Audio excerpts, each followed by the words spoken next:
The night had already settled across the mountains like a heavy shroud when I noticed the signal on the far shore. 3 short flashes, 3 long, 3 short again. It pulsed steadily, too precise to be an accident, too deliberate to ignore. At first, my mind tried to explain it away as moonlight reflecting against some broken glass. But the rhythm never faltered, and the stillness of the lake beneath me only magnified its meaning. The Appalachian air had a way of crawling inside, the lungs and planting roots of unease. That evening, it carried more than dampness. It carried a beckoning. The lake itself was a wide expanse, ringed by vacation homes that mostly sat in silence and darkness. Their wooden skeletons leaned against the slopes as though time had pinned them there. My own place on the shore had one light burning, a single amber bulb above the porch that seemed embarrassingly small against the massive stretch of water. I could feel the mountains watching, their ridges sharp against the starlight, their forests breathing. When the signal came again, I felt as if it was directed not at the wide emptiness of the lake, but directly into me. The decision to cross was irrational, and yet inevitability carried me to it. There is something in these mountains that thrives on curiosity, something that whispers about duties you cannot abandon, even if your instincts beg you to remain still. I dragged the old kayak to the water. Its underside scraped against the rocks, releasing the smell of damp wood and algae, a scent older than my own memory. As I pushed out into the black water, each pull of the paddle echoed far too loudly, reminding me that the lake amplifies every movement, every mistake. The further I drifted from shore, the more the air changed. At first, the sound of insects clung to me, the chirr of katydids and the occasional rustle of a bird unsettled by my presence.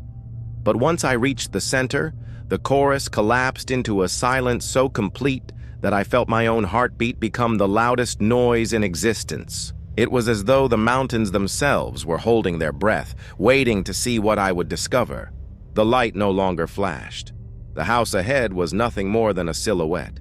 Its dock collapsed into the water like the broken jaw of some drowned creature. Dragging the kayak onto the stones, I stepped into grass, slick with mountain dew. My shoes sank into the soft earth, and the air smelled of pine resin and wet soil. The house loomed above, its siding pale under the moonlight, its roofline crooked, as though the years had bent it out of shape. There was no sign of recent life. No car in the gravel, no tire tracks, no footprints in the mud. The stillness pressed down heavier than any blizzard could. Every instinct urged me to leave, but something held me. Perhaps pride, perhaps dread disguised as obligation. I approached the side of the house where a window hung slightly ajar. Inside was not what I expected. Not the remnants of a lived-in cabin, not the disorder of abandonment. It was emptiness perfected. The floorboards carried no furniture, no dust-coated sofa or moth-eaten curtains. The walls bore no nails, no fading outlines of pictures long removed. The air was stale, as if it had been locked away for decades, and yet the window had been waiting for me, loosened just enough to admit a stranger. My steps reverberated through the hollow interior, turning each footfall into an announcement. I did not want to announce myself, but the house allowed no other option. The stairs rose before me, narrow and crooked, their boards warped by dampness. I placed one foot upon the first step and felt the groan of wood travel upward into my bones. At the top, a hallway stretched with doors on either side, like the ribs of a carcass leading toward some unseen heart. The smell of mildew grew stronger. I remembered the flashing signal, and I knew it had come from one of these upper rooms. Each door I passed was closed, each handle tarnished, each panel painted with peeling layers that seemed to breathe as I moved by. The final door was slightly ajar. Through the gap spilled a faint glimmer, not of electricity, but of something mechanical, something intentional. I pushed gently, and the hinges sighed. The room contained nothing except a single object, standing before the window, an old film projector. Its lens pointed outward, perfectly aligned with the window pane, positioned to throw light not inward, but across the water. Dust had gathered thick upon it, yet faint warmth still lingered in the metal casing. It had been running recently. The realization coiled inside me like barbed wire. The signal was no plea for help. It was bait. Before my mind could fully shape the thought, another sound reached me. Not from within the room, but from behind, deeper in the hallway. A door that had been closed now opened with a slow, dragging motion, followed by footsteps, measured, deliberate, approaching. The house that had been silent now had a pulse, and it was not mine. The wooden corridor amplified every creak of movement, drawing closer in a rhythm designed to unnerve. I turned and felt the air tighten. The figure was not visible yet, but the weight of its presence pressed against the narrow walls. My muscles surrendered to instinct. I fled. Down the staircase, the railing rattling under my hand, across the bare floor toward the window I had entered. Behind me, the footsteps multiplied, heavier, faster, closing distance. The night air struck me as I forced myself through, the frame landing hard upon the damp grass outside. My legs churned without command, driving me toward the shoreline. I expected safety in the familiar sight of the kayak, the vessel that had carried me across. But the space where it had rested was empty. The drag marks in the wet stones told the truth. Someone had moved it, dragged it away into the darkness. My only route home had been erased. The water of the lake waited, black and merciless, yet somehow more welcoming than the presence behind me. I plunged into it, the chill tearing through my body, igniting pain like fire made of ice. The first breath seared my throat, but panic was stronger than cold. My arms carved through the water, pulling me away from the shore, away from the silent house that now held more than emptiness. The distance stretched endlessly, each stroke a battle, each gasp a reminder of my own fragility beneath the Appalachian sky. When at last my hands found the wood of my own dock, I clung to it with fingers stiff and raw. The boards scraped my chest as I pulled myself up, shivering uncontrollably, the sound of water falling from me echoing louder than any storm. Behind me, the lake spread quiet and endless. The far shore once again dark and unbroken, as if nothing had happened at all. Yet I knew the truth. Somewhere within that abandoned house, someone had prepared a trap, had waited for the curious or the desperate to take the bait, and I had stepped willingly into their design. The thought lingered long after warmth returned to my body. If the projector was the lure, then what was the plan for the catch? My survival had hinged only on panic, only on the decision to dive into water meant to paralyze. The mountain's silence, once a companion, now felt like the breath of something watching, calculating, waiting for another night when the signal might flash again. Sometimes I wonder how many other cabins around these Appalachian lakes hold stories that never reach the daylight. The lure of an empty house and a flashing light nearly pulled me into something I may never fully understand. If you're listening, now, take a moment to subscribe, because sharing these accounts is the only way to keep them alive and to remind each other how fragile safety really is in these mountains. One story is never enough, because each lake has its own darkness. And not long after the incident with the abandoned house, I heard about another cabin, another guest, and another night that began with something small and harmless, only to spiral into terror. The winter had closed around the ridges like a vice, sealing every road, every hollow, every cabin into an isolated silence. At one such lake house, a couple arrived seeking solitude, hoping to mend a fractured year by burying themselves in the Appalachian snow. The place looked like something out of a postcard, a modern retreat tucked between pine stands with windows that drank in the frozen expanse of the lake. The cold was constant, but inside the hearth burned bright, The air carried the smell of pine logs, and the glass panes rattled softly beneath the weight of snowflakes. For 2 days, the quiet felt absolute, like the mountains had finally offered peace. Then a small detail broke the illusion. On the morning of their arrival, a package had been waiting at the front step. No return address, only a note with cheerful handwriting that read like a neighbor's kindness. A single line urged them to stay warm, and tucked beneath the paper was a box of matches. Strange, but not threatening. Guests of cabins often leave. Small tokens. Perhaps it was the host. Perhaps it was no one at all. They shrugged it off, joked about local eccentricities, and settled into their week. But matches, once introduced, burn their way through memory. They linger. On the third night, as the snow thickened into a white wall, something unnatural sliced through the storm. From the window of the upstairs bedroom came the sound of a machine, faint beneath the howl of wind, but too deliberate to ignore. Across the lake, cutting through the drifting curtains of snow, a snowmobile crept onto the frozen surface.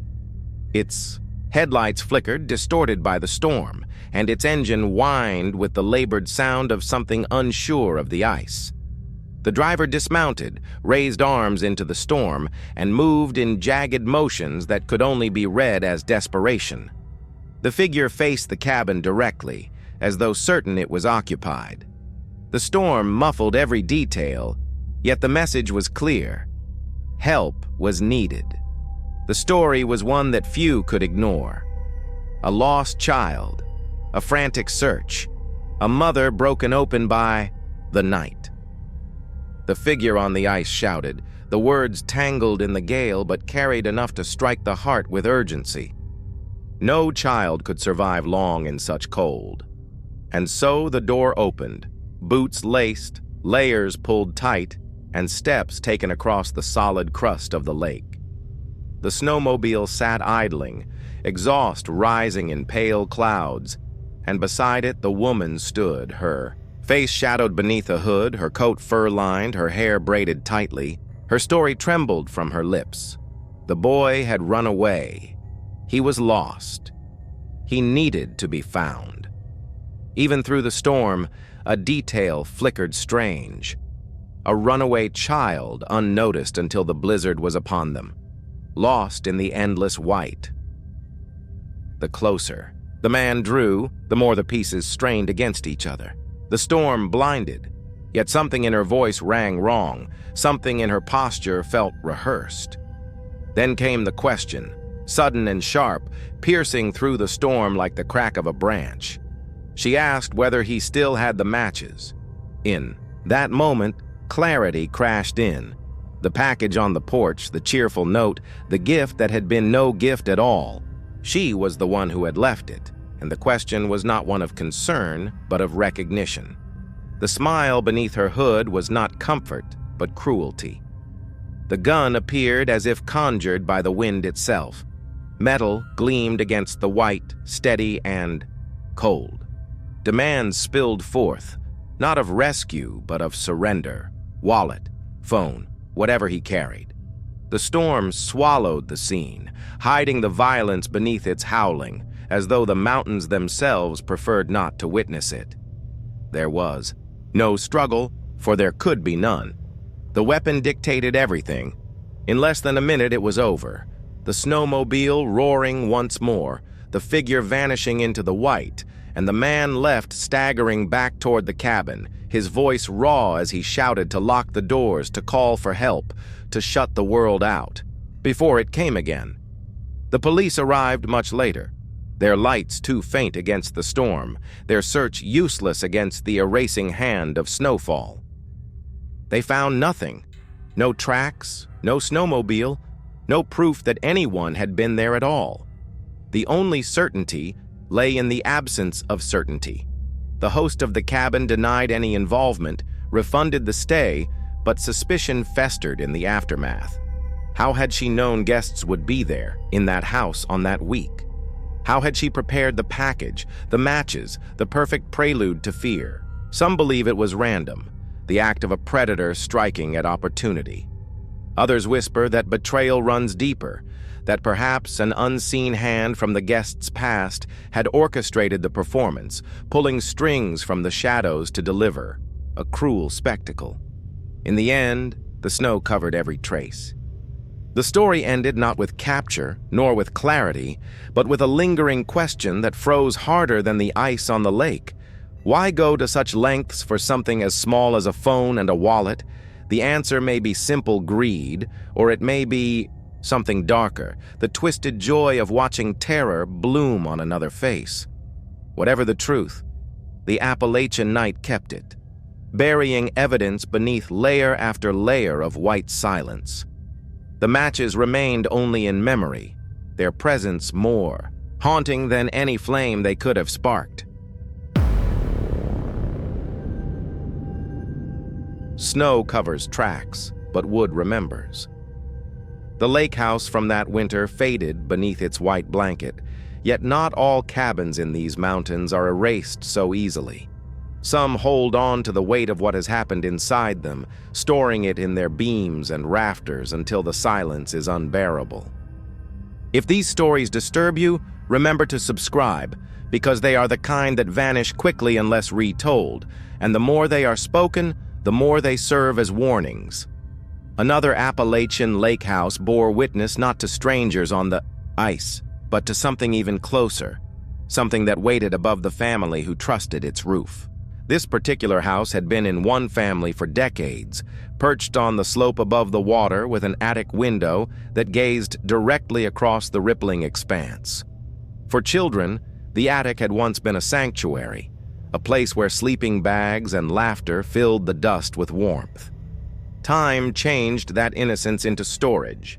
Antiques from grandparents tucked beneath rafters, old furniture stacked in corners. When the family grew older and visits became scarce, the attic turned into something else entirely, a hiding place for what was unwanted yet never discarded. Years passed, and necessity led the father to rent the home to a local veteran, a man weathered and bent, his features marred by time and hardship. Trust was placed in him not because of who he was, but because of the respect owed to what he had once done. For months, the arrangement seemed acceptable. The cabin remained upright, the lake house unburned, the rent delivered on time. Yet whispers from neighbors and workers carried darker tones, sightings of the man watching children from the porch, lingering too long, his gaze unsettling, his posture predatory. The mother's protests rose louder with each report, but the lease tied their hands. When it ended, they severed ties, offering excuses to send him elsewhere, hoping the past would close with the door. A year later, the family returned to the lake house for what was meant to be a celebration. Summer clung to the water, fireflies shimmered in the dusk, and even the dog, a black lab eager and young, bounded through the halls as if to bless their return. The evening slipped toward darkness, and the family stepped out for dinner, leaving the dog to guard what needed no guarding. Yet when they returned, the scene that greeted them tore through their memory like glass. The dog lay sprawled at the foot of the stairs, panting in shallow gasps, a smear of blood staining the polished wood. The air itself felt violated, as though the house had inhaled a stranger and could not exhale. Panic split into instinct. The father armed himself with a blade from the kitchen, the son shadowed him, and together they moved from room to room. The house did not protest. It yielded its secrets willingly. At the top of the stairs, the truth revealed itself in silence. The attic hatch hung slightly ajar, and from its dark mouth spilled the faint, steady glow of a flashlight. Every childhood memory of that space, sleeping bags, whispered games, the innocent smell of old wood, curdled instantly into dread. The father did not hesitate. He pulled the ladder down, ascended, and disappeared into the void above, while the rest of the family waited below, their breaths caught between fear and fury. The sound that followed was not the clash of violence, but the slow, heavy descent of a man returning down the ladder. His face carried the weight of recognition, and his whisper delivered the final blow. It was their former tenant. Somehow, he had never truly left.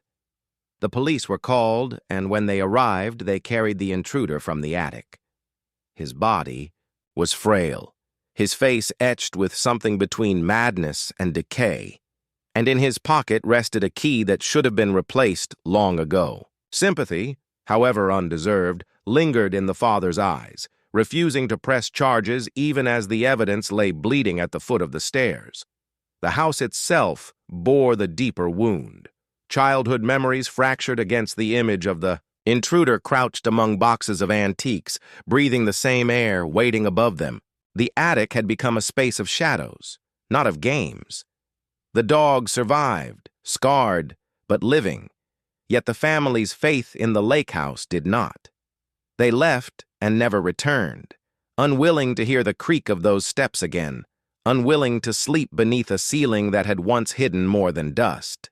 The mountains took back their silence, but the house kept its new truth. Some tenants never leave, not in body, not in spirit. And so, across 3 different cabins, 3 different lakes, the theme remains constant. In the Appalachians, the water mirrors the sky. The trees close in with ancient patience, and the houses built to escape the world often invite something darker in.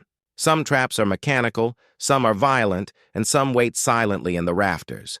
Together, they remind us that isolation is never truly empty, and that the line between safety and vulnerability is as thin as the ice on a frozen lake.